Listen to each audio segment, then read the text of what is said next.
继续来看海基会前董事长郑文灿，因为涉嫌借钱已经是请辞啊。海基会当干事会昨昏是推选嘛通过，由前监察委员吴鸿山来接海基会董事长的这个职务。因人吴鸿山是讲，罗总统甲问的时阵，伊是讲做备选的就好。不过既然国家定调，所以来也拍拼两岸和平共赢。作为国民一份子，那国家征召的时候，我们有权利扮演逃兵。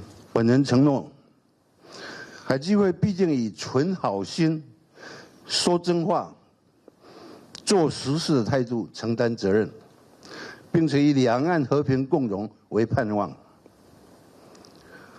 今天本人也建议，对口单位海协会同一脉动，同步堆垒善意，进而两会携手，挥别柳岸，迎向花面。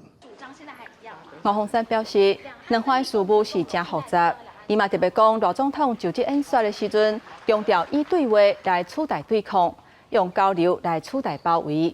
对华领导人习近平嘛讲过两岸共赢，所以和平发展、追求共赢，才是两岸福利上大的保障。